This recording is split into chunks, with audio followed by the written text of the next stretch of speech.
suis sacrifié, c'est à cause du pouvoir il y a 18 ans à Kabila.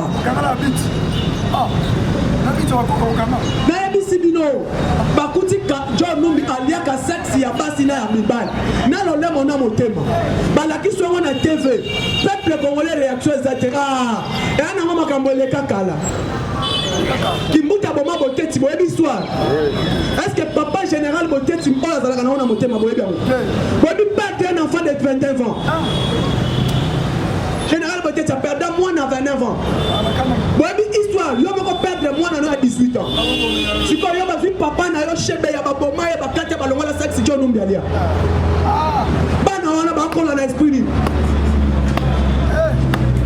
Restons vigilants, soutenons notre président. Restons vigilants, soutenons le pouvoir à Fachi. Restons vigilants, soutenons les actions du chef de l'État. Fachi sera élu. Ndenya a signé coopération militaire Kinshasa na Turquie et Sili. Dans un laboratoire, on l'a mis dans une semaine, 516 personnes mortes à Ituri. Les généraux militaires, les gouverneurs militaires, Aurien Assala Moussala a combiné coopérer à minéraux. Les gouverneurs militaires, Aurien Assala Moussala a combiné douaniers. Ah bon, ça dit qu'il y a un état de siège, il doit travailler. Lui ne travaille pas, il est que dans des sites miniers. Les militaires sont absents à Ituri. Pour le moment, constamment, les gouverneurs à notre Kivu, ils ont pacifié. Tous les peuples à Ituri, comme qui m'a wapi na beni, parce que na beni qui me continue. Et qu'est-ce qui se passe avec ce fameux général, gouverneur militaire? Abonsani Moussala, à quel type de la coupe minérale, à quel type de la coupe douane? Soldat Abonsani qui va tirer pour l'état de siège. Accueilli, et puis à quel coup fait la neige, à quel coup fait là-bas? On a mis qu'est-ce que va s'y mieux commander pour quoi papa je t'aime. Merci beaucoup, cher commentaire, soutenant chef de l'État. Mon collègue Badjuela a même 5 minutes pour le ministère. Donc, UDPS viva! UDPS viva! Fatime! Nalobi, totika flatterie, boete. Likamwa mabe, ezali, il faut tout dénoncer ya! Lelo nazolo baboye. Nous soutenir le président Moustapha et non pas Pierre Mbongo parce qu'il y a Zali Moukishi. C'est un tisséquidiste du sang. IDPS vivant. Et puis il y a la base Yamoune. Nalobi Boye. Erto Bandaka Borangé. Caméra ezala tête aux un système à téléphone roux. Message dans les gâteaux dans les gâteaux. Les lois comme parlementaires pour arranger Alouka caméra. UDPS viva. Tobanda Rolanda, voix de l'Amérique. Tobanda Rolanda, radio Moussousou et Akala. Est-ce que elle te va BBC? Okapi. Est-ce que tu as une caméra? Tolobi boye biso tozali peuple oyo nelo tolobi tozali déterminé boyeto boyete. Nalobi boza vigilant les 15 tolobi mato soutenir gratuité assez. Si ko wa ko bima na bulu mususu akuta na lumbe. Moitié. Tokotika lisusu temps. UDPS viva. Fatia zo musala yemoko. Fatia zo musala yemoko. Pas soutenir Félix Antoine Tshisekedi Tshilombo. Ce qui est dans l'IDPS, quand on a une charge d'un secrétaire général, na Kaboul, si on a un fédéraux, un sectionnaire, un cellulaire, Félix ailleurs a eu pouvoir, rien que le président de la République. Il a pesé de tout son poids. Nandenge lelo bomoni asala ki coalition FCC cash. Nandenga bomia. Toko sala isu union sacrée. Mais la carte sala yemoko. Yango omoni lelo munele po pesa bino mbongo il faut mon traçabilité, à mon transparence. Ben ko comprendre que non, c'est un bon gestionnaire. To bete yo maboko makasi.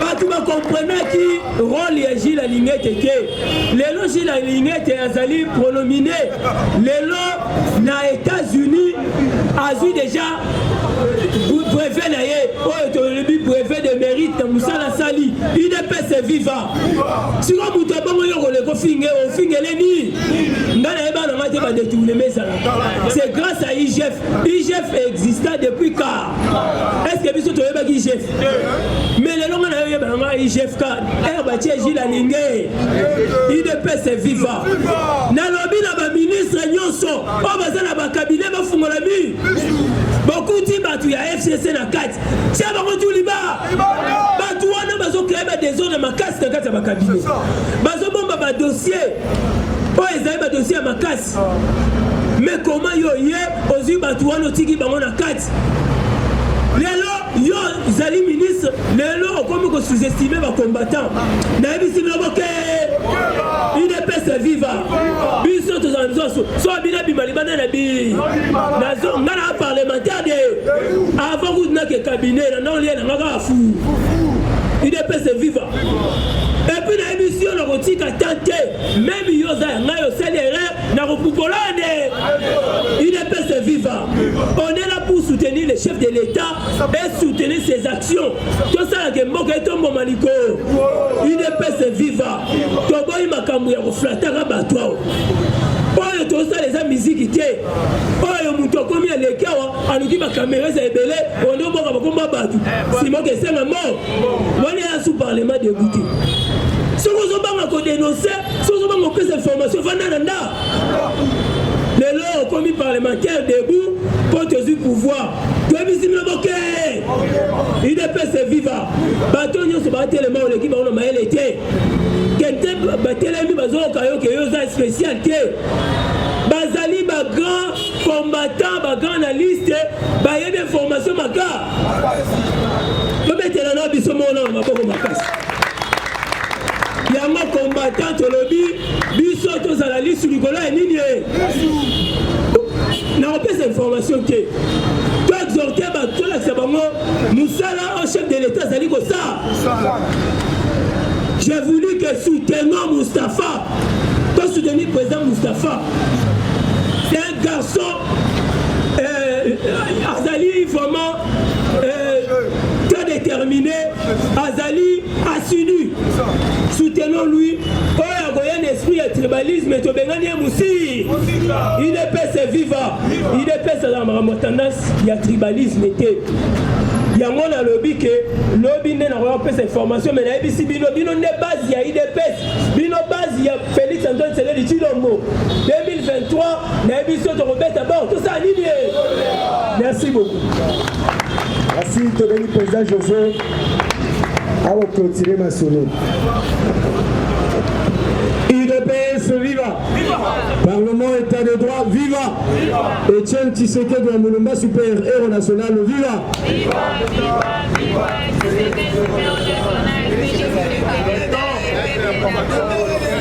Et c'est un orateur à stimuler ensemble. Et c'est un ensemble va stimuler orateur. Parce que bien on peut faire un orateur force de continuer à parler mieux. IDPS viva. Je commencerai par une chose, Nabani n'a deux mots, promoteur na professeur. Ceux qui osent un promoteur créent une école, laisse que les professeurs puissent venir dispenser la cours. Je parle aux sages qui sont ici. Dans les bâtiments sont mis dans le même matériel. Os promoteurs qui n'ont créé école, ben là ce que le professeur a fait sa cour. Ne dis pas au professeur créer école, on peut sa cour. Dans le pays bâtiment, il y a beau comprendre. Ne stimulez pas des choses qui ne peuvent pas exister entre nous. Ta promotion, c'est la promotion d'Amino, continuez à faire des choses, mais si vous cherchez à disperser les parlements, vous en votez parce que c'est une chose spirituelle. Une de se vivre. De deux, la Mouka. Faites attention. Les 15, tu as évité Binomo Bima.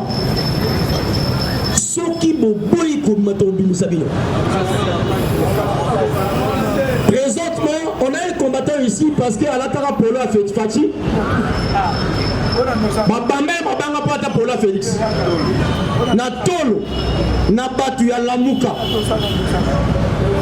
J'ai dit à Lamuka, les 15, Tokuta.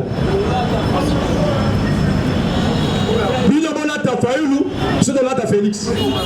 Ce qu'on a banani, bakolo masolo, banani bakolo balabala. Les 15, on a ébibino bien. À partir de les 10, les 12, les 13, pour changer la neige d'Abino. Et comment nous avons reporté notre match à une date ultérieure, maman ultérieure est zatée. Le monde ne sera pas ultérieur, ni intérieur, ni extérieur, mais intérieur. Bokima. Pour la Sabino que nous sommes au pouvoir, nous sommes aussi à l'opposition. C'est nous-mêmes qui gérons, c'est nous-mêmes aussi qui surveillons les choses. C'est aberrant au Congo que nous puissions supporter des idiots. Chers Congolais, j'ai dit des idiots. Quelqu'un qui n'a ni père ni mère, un Melchisedec, vous voulez faire un débat avec lui. Il ne sait même pas là où il est né. Ses parents ne sont pas connus. Sa vie est du mort bizarre. Un monsieur qui était dans une boutique Fadiam Rose, aujourd'hui il vient devenir politicien et président de la RDC. Tu es maniaque. Je souligne, tu es maniaque. M-A-N-I-A-Q-U-E. Maniaque. Il faut ça la bien. Tu es devant quelqu'un qui a étudié plus que toi. Afin d'un où il y a les tout premiers docteurs en droit, tu veux te comparer à lui. Yogo, tu as le pouvoir. Avec quelle politique? Votre politique a quel slogan? Votre politique a quel, je dirais, les mots? UDPS, lorsqu'il a combattu, il y avait un argument. Instaurer un état de droit et la démocratie au cœur de l'Afrique et au monde. Mais vous, vérité des urines, dialogue, concertation, sans impact. Ça sont des cafards. Bah, ce sont des Barbino. Il a passé vivant. Mais je promets, je dis ceci. Le 15, Tobima. Totika ma solo na blague. Le 15, Obagi Bobima, Bobima. Bon changer langage T. Bon, biso tout le monde a bino. Tout le monde a bino. Sans dire beaucoup, parce que dans le sol, on va comprendre stratégie. Tous les 15. C'est dans peu de jours. Nous sommes les 6. Il ne reste que 9 jours. Une semaine, 2 jours. Préparez-vous bien. Vous rencontrerez une dépense à la route. Une dépense à l'Iran. Chers Congolais, le président Moustapha était clair. Yonanga, nous sommes des lâches. J'ai dit, même moi, avoir les images de la maison de M. John Numbi, le peuple ne pouvait pas rester ainsi. Quelqu'un qui est un cannibale, qui enlève les sexes, les oreilles et les nez, il le bouffe. Nous sommes restés tranquilles. Quel est ce peuple? Oh,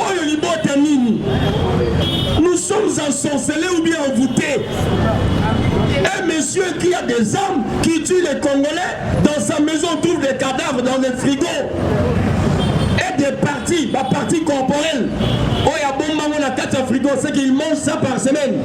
Et nous, peuple, nous sommes restés bouche-nez, bouche, baie.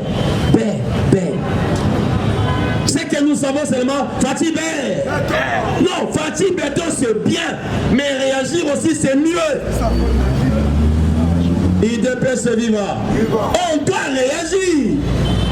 Ces messieurs sont ici avec des étrangers libanais, pakistanais, indiens et chinois. Vous avez écouté, on a arrêté encore 10 Chinois. Les Chinois ont menacé un ministre provincial. Namabele la biso Chinois, moi il m'a contre le territoire, habité à Abisso. Mais c'est quoi ce peuple? C'est quoi cette nation?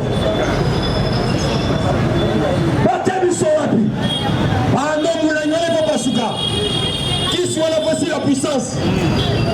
Comment on reste comme ça? Sinon ces Chinois devaient get out. Allez-y chez vous en Chine. Nous les Congolais, ce n'est pas les riz, nous sommes là pour les Boukoula Banseka, les Fou, les Kwang. L'Enri, c'est pour vous un pays pauvre. Il faut entrer dans l'histoire. La Chine était un pays pauvre. Quand la mine tenait dans une essence, moi, sincère, parce que y a dans le monde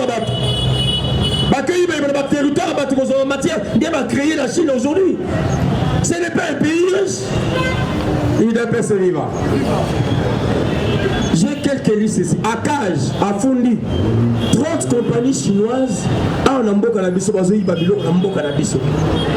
La liste est là. 30 compagnies chinoises. Mining, la territoire, la Bisso. 30 compagnies chinoises. Et le Congo est resté bouche bée. Bon, on va compagnie, on se comprend qu'il y a un Bisso. Yo Yan. Comment Yo Yan. 2. Premier Choice Mining. 3. Xingding Yuan.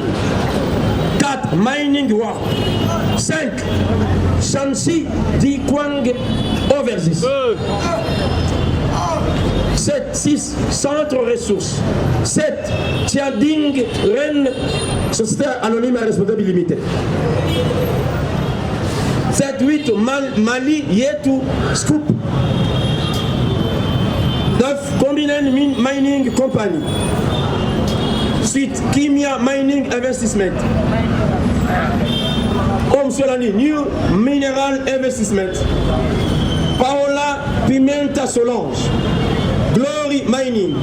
Il y aura que ce mot soit AA. Tu comprends l'élection, hein? Déjà. Ding Sheng Service. AD. Société minière Nido Okebo. Société Machine Congo. Sokimendok.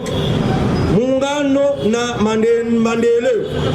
Donc des sociétés à base étrangère. UDPS Viva. Nous sommes là, minéraux na biso. Et on le prend. Les Congolais restent comme ça. UDPS Viva. Lorsqu'il n'y a pas de réaction, c'est mal. Demandez le président ce qu'il a fait. Ce que le président fait à l'extérieur. C'est ce qu'on devait voir ici au Congo, la réaction des Congolais. UDPS Viva. Les infos, nous le voulons, mais la réaction c'est aussi mieux. Demandez na IGF. À quel que soit que affaire Yaboukanga Alonso, une société espagnole, bah consomme sa bombe et électrification, 1 285 000 $.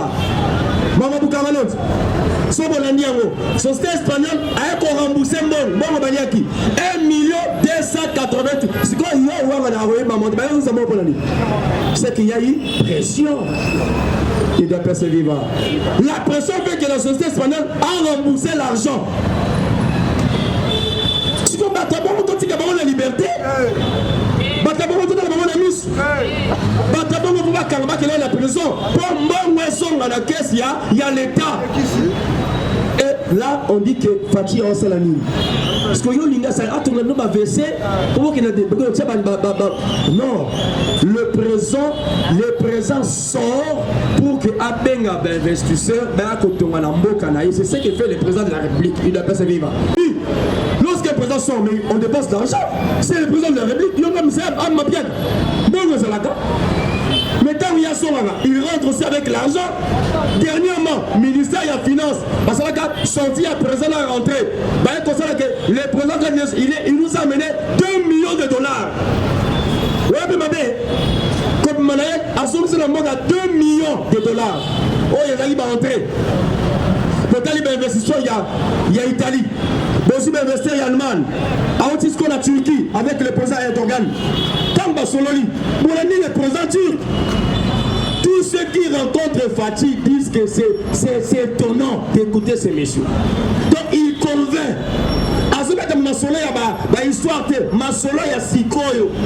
Pour le moment, le monde a évolué. Lorsque vous êtes dans les affaires, il y a les 50-50. Yo tiens, n'a pas tiens. Aussi matière dans la totale matière, il y a 1 million. Yo on a 500 000, n'a pas 500 000. Ou bien tu les traites ici, aussi bon, on a yo matière dans la. Mais auparavant, si on se met à soleil à présent, il faut remonter à peine à passer.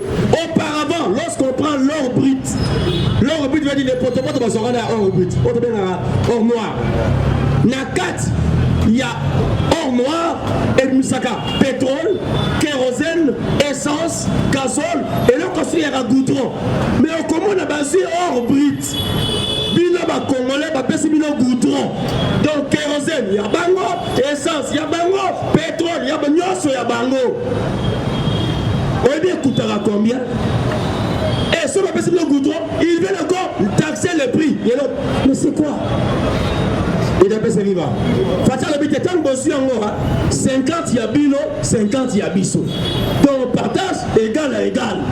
Pourquoi? Bon bénéficiaire, mais comment pas bénéficier de la bilan? Mais il y a des Congolais jusqu'à aujourd'hui. Tous les Congolais, au moins la castérite, aïe bien monté. Tous les Congolais, or, il y a des cas or doré. Babylone à partir de la Kingo, moi, ma foot, un Zulu qui met or brut, aïe bien monté. Tous les Congolais, t'as diamant. Qui est le désert diamant, mais la mise sur diamant. Ami personne ne comme diamant, mais au monde on a mis. Donc lorsque j'ai dit des choses, les Congolais doivent vivre sur cette bloc à la bango. C'est ça que le président a dit. Discours il y a présent le bani. Il veut faire des Congolais sous son air des Congolais de millionnaires. Il appelle ses vivants. Nous sommes un millionnaire dans Malobate, comme un millionnaire par rapport à l'affaire, par rapport à l'activité. Et que les Congolais aient l'esprit de créativité. Congolais faut créer. Moi, quand je vois ces gens qui vendent même ces cafés, vous savez qu'avec ce commerce, il peut créer. Il peut créer. Il achète ma thermos à Toxarama, il y a à Bengi 5 amis. C'est une société. Une société qui est aussi rentable. Ils sont la matinée. Vous savez, au retour, c'est combien? L'eau qui tire au robinet, ça coûte combien? Mais quand ça fait combien? Donc les gens aient l'esprit de créer. Parce qu'on néglige des choses. On m'a dit petit mot, il y a sireur, c'est caillé. Mais à part, on lui porte un cirage à combien? 700 francs. À tiens, un cirage à combien? Mais il peut créer. À partir de boîte, il peut avoir autant de boîtes. Et il crée des amis. Ils ont autant de boîtes. Une société, un réseau.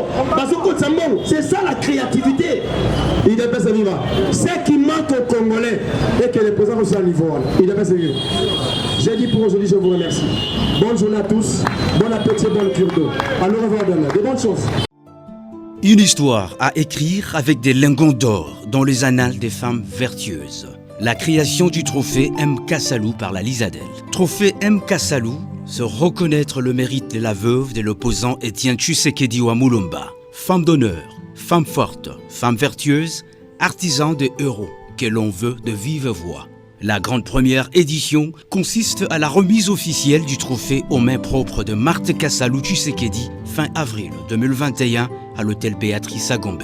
La génération M. Kassalou, une génération sacro-sainte de jeunes filles et femmes à la ligne droite de valeurs indéfectibles pour des hommes faits et un Congo debout. Kassalou, femme sans pareil, elle mérite notre honneur. Pour tout contact, plus 243 80 89 028 30, plus 243 85 00 54 154, soit au siège de la Lisadel sur rond-point des Huileries.